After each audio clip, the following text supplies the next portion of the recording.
G'day, this is Captainoob, and we're back in my favorite Fallout game. This is an anti-armor submachine gun with 25% faster fire rate and 25% less VATS action point cost per shot. The old AA2525, a powerful combination for most guns. But is this thing going to be powerful enough to make a daily out of?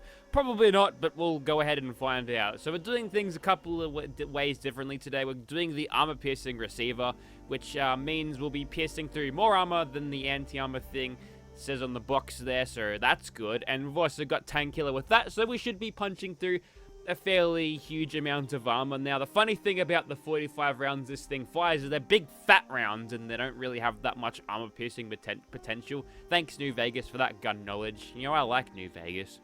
I should be playing that right now. Anyways, we've got the short, heavy barrel, and I'll tell you why I call it a heavy barrel, because this thing is a straight-up Todd Howard lie. Notice how the barrel of the light variety gives us a weight of 14 pounds. Well, the standard barrel is about... Look, you can see for yourself. They've got something messed up wrong here, and, you know, it's been like that since the start, just saying. And we've got a recoil compensating stock and a large quick eject drum, which apart from giving you a strange number of rounds, is, I guess, cool on like a discount looking Thompson.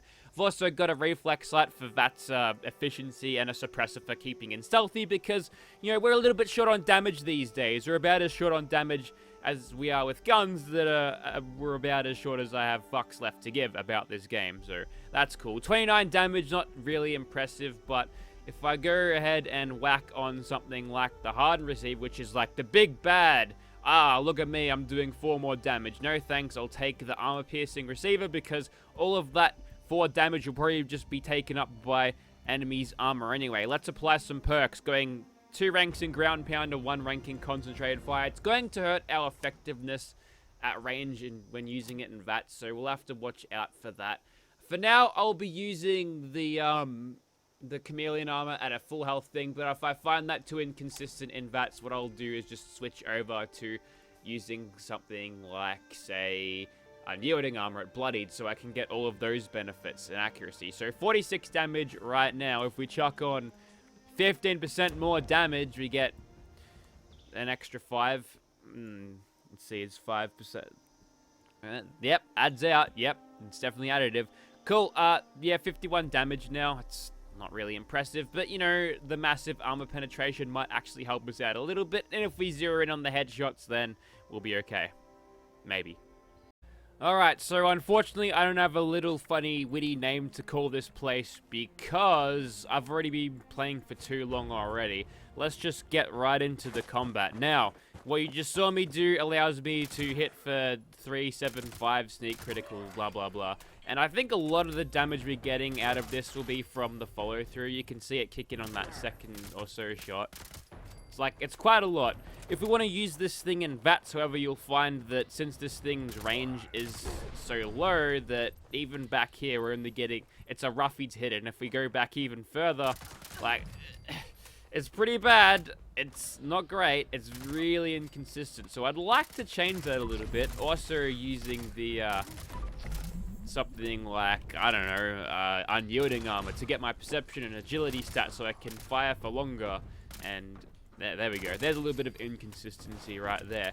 And get my agility stat up, so we've got more AP on hand. But now with all that, we've taken a little bit of damage. It's doing 70. And how much of that is going through armor, we'll have to find out in a second. And we'll hopefully run around the corner before this wears off. Run, Winter, run. Use those long legs. Those 2 endurance. Wait, do we have more than that? Don't know. So, alright, so 70 damage, 249 in the head because of reasons. Maybe I should do this without sneak critting. 38. Well, it's a little bit over half. But as you can tell, that is why I prioritize using something like armor piercing over hardened, because I would have even gotten less damage out of hardened there. So, there's that. So, a couple of things to note other than the pitiful range of this thing is its fire rate is actually quite high. I think like the standard faster fire rate things, like the standard 75, it goes up to 98, so we're getting slightly better DPS, but at the cost of bullets. So this thing will run through your 45s like you wouldn't believe. And I am sick of this chameleon noise, so I'm going to slip into something a little bit more comfortable. Okay, note my health, under Nerd Rage, and that's cool because I'm getting 71 damage without Adrenaline, so, you know, we're like even upgrading further. Also, my luck is 34, I've got Critical Savvy, and I've replaced 4-Leaf Clover with Serendipity, so I'm getting crits every other shot. You know what's the good things about crits is it's a guaranteed hit. That means good. It means a lot of damage. Right there, you can see it. Don't have to use VATS if I don't want to, but if I really want to crush the damage on, that's what I'm going to do. So I intend to do that. Oh, ooh. Hey, they removed this nonsense too. I think they did that for... Oh, you can go through here now? Hey, that's cool. There you go. I'll probably stick to the old ways because this is like burned in my brain how it is. But I do like how they cleared up paths a little bit. I don't mind that because, you know, lots of roadblocks forcing you to go around. It improves the flow of this place a little bit better, even for just the purposes of the daily ops there, which I think it's a pretty, like, in terms of, like, locations, it is not a terrible spot for daily ops, I think, because, well, it's nice and small. You don't have to run, like, 5 minutes to get to each objective, so there's less time wasted doing the op. One of the better decisions they've made with the daily ops, I'm thinking, so that's good. We've got this section now, which I usually start in the FEV VATS room. Nice T-pose. So that's good. We'll execute some wall hacks there. And yeah, we're doing this. It's pretty cruisy. I mean, I wouldn't be getting this normal, like, high damage in team play because everyone else would be compromising stealth. So you gotta enjoy it while you have it, right? And we are done. I'm not going to bother with the guys on the inside because we've seen what this thing can do to super mutants, and that's it. So, what's new with Fallout? They're going to do rebalances of legendary effects. I'm sure you don't want to hear my thoughts about that, so I won't give them. Actually, yes, I will. We're going to be using the same shit anyway because we've builds around this, and you can't replace unyielding with anything. Yeah, Juggernaut and Vanguard might be good, but you're not going to get this type of power and accuracy and sustained DPS. Also, mutation synergy. What else? There's going to be some stupid legendary cores, which is basically Bethesda jangling keys in your face and you playfully giggling at it like a toddler would. I think something's in here destroying the ghouls. I heard something die. Hope it's the Radstag getting some revenge. Or maybe it's the Wendigo gone rogue, gone into a blind rage. He goes down. We haven't faced anything really powerful yet, so in terms of this thing and its potential, well, we haven't tapped it yet. This is all small fries. We are smashing them like my 6-liter V8 smashes 2-liter Subarus. Alright, we're on now. No time for messing about. Come on, come on. Round the corner, mate. Good old mag capacity. I can shoot this all day, and if I miss half my shots, I'll get the job done anyway. We done here? Yeah, we're done. Don't worry about the danger, it's fine. Also, the midriff is working on this outfit. How long did it take him to do this? Also, what's wrong with you, Winter? Have you been taking care of yourself while I've been away? Doesn't look like it. Alright, extending this thing out to medium ranges, as we see here, probably aren't going to be within this thing's strengths. We've got a very poor shot hitting them. But we can quickly give them a nice burst to the chest, and that'll kill them.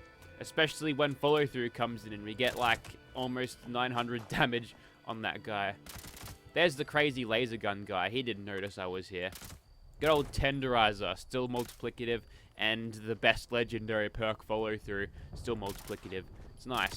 You've got a hammer, so you've chosen the worst position ever. You're taking cover, and it's surprisingly effective, because apparently I just couldn't aim there, so maybe I'm the fool here. They didn't summon any dogs. I don't know if we're going into this one fight with full adrenaline. Oh, wait, we are. We better not waste it then, because now we can finally see what the true potential of this thing is, and I think we'll go alright. We'll let the AP regenerate a little bit before we actually get in there. Try not to jump either because, you know, you're sitting in the air for like half an hour after you press the space bar. But look at the AP go down. Look how slow it goes down.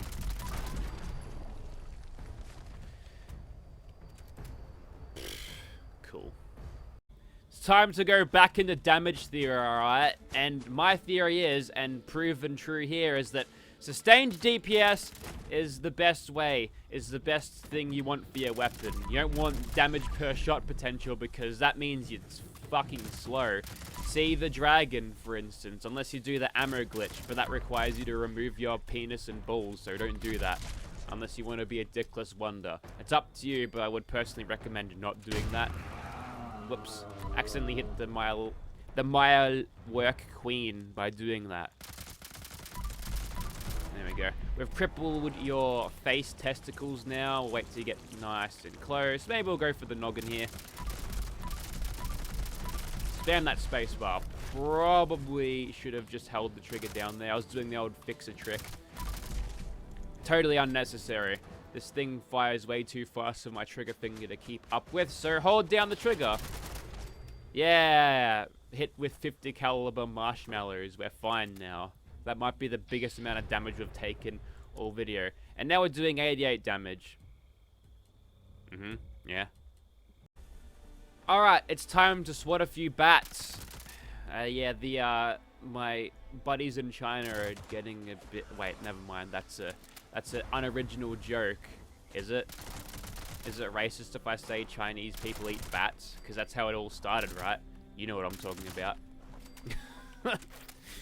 And before Captainoob is over party. Actually, I wouldn't be too sad about that, because I want this pain to be over.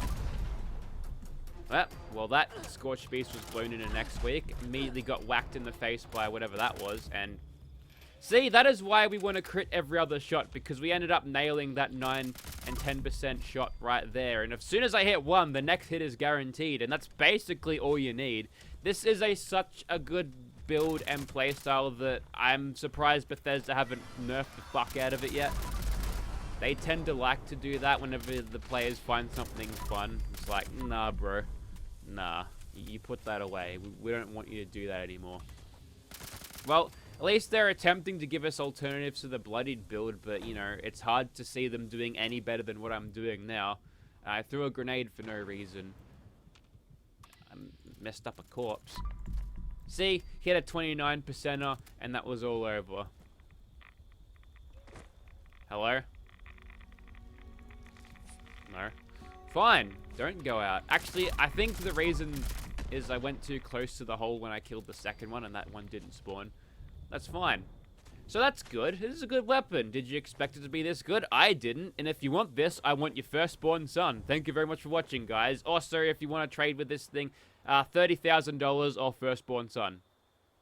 I don't know what I'll do with your firstborn son. How about 40,000? That's about as much as people are willing to pay for fucking legacies these days.